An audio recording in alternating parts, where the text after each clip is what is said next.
Hello viewers, this is Rich Vernado, and today I'm presenting you with how much do your posts reveal about you. I know many people post on social media, sometimes almost daily, Facebook, what have you. And Facebook does have various settings of privacy, whether you keep it with your friends or whether it's publicly available to be viewed by anyone who comes along.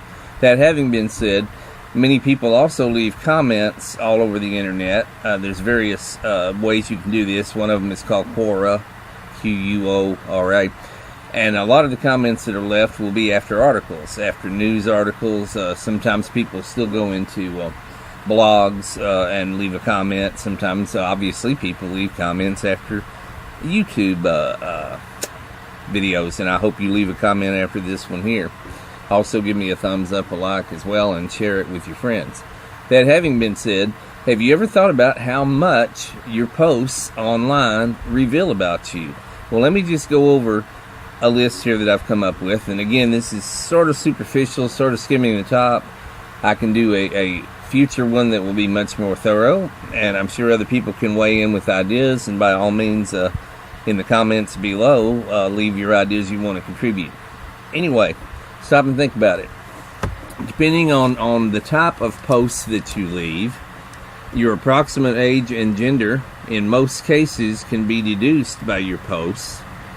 Your socioeconomic status sometimes can be deduced based on products that you say that you use, places you say that you travel. Sometimes people talk about the type of work or job that they have. Your level of education sometimes can also be ascertained from your posts. The country of origin and or residence. For example, when someone from Great Britain posts, they'll use certain words or slang terms or phrases that are very popular in Great Britain, but that Americans don't use normally in daily speech. So you can easily identify a Brit, a person from Great Britain that way. What else can you establish with reasonable accuracy? And again, remember, there's a margin of error with all of this. All right. There's a lot you can infer from a person's writing unless they are purposefully trying to lead you astray. And many people do have an online persona that will not match exactly who they are. Even so, they will leave clues. I want to mention that. You can't know with absolute certainty, but you can make some generalizations that are accurate. Written word alone can serve as a reliable means. From it, you usually can infer or deduce age and gender, socioeconomic status, level of education, and country of origin. Some of the other things that you can probably determine, as I mentioned earlier, is that the use of slang terms or figures of speech will give away what part of the country one is from, or if one is English or in Great Britain. Sometimes people leave anecdotal, autobiographical tidbits that will add further detail. For example, someone may reference Minneapolis as a geographical location where they have visited or lived. They may mention this in one of their posts somewhere. Certain use of terms or catchphrases will give away a military background or a law enforcement background. That just has to do with the use of key terminology or jargon that is peculiar to certain fields. I would say somebody working in construction or an electrician might do the same thing depending upon the subject matter they're discussing. They might use certain phrases that are unique to that field in which they work. Discussion of certain subjects, especially involving advanced math, indicate college degree and or graduate and postgraduate education, particularly in the mathematics field. All of this is a type of profiling, as should be fairly obvious. Now, there's much more to this, of course, but this is the tip of the iceberg I'm presenting to you here in this video. And it is true, as I mentioned earlier, that someone can deliberately misrepresent him or herself on the internet in various forms where they post. Knowledge of certain particular subject matter may or may not always indicate that they work in that field, but it will often. Again, all of these things I've mentioned are just tools, they're areas of speculation. That's why I want to use careful qualifying terms such as in most cases, sometimes, or with reasonable accuracy. We're not attempting to argue anything here other than that with a varying level of accuracy, which will vary from poster to poster being analyzed.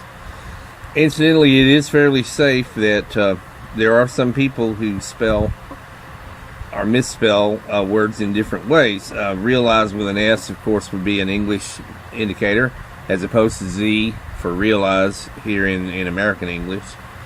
It most likely would indicate they were not educated in the United States, and they're probably not American in origin. So if you see the use of an S instead of a Z in words like realize, that indicates the education probably took place somewhere other than the United States.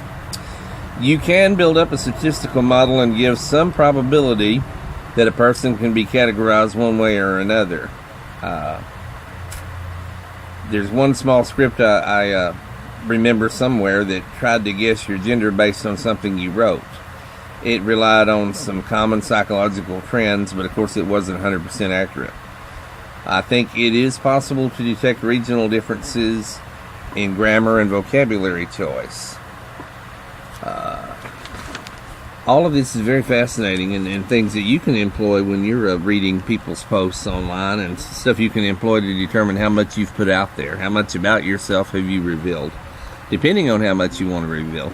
Some people are an open book and put it all out there, and again, that's nothing wrong with that as long as that's what you're trying to do.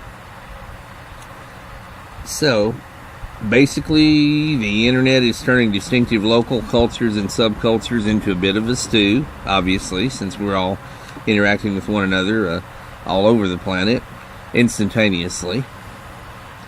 And as we're exposed to regional English spellings, colloquialisms, and so on, we're more likely to employ them. So people are going to pick up things, of course.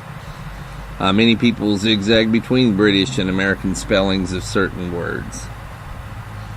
Many people can hack out a passable imitation of a New York, New Jersey accent and even spell it out in text.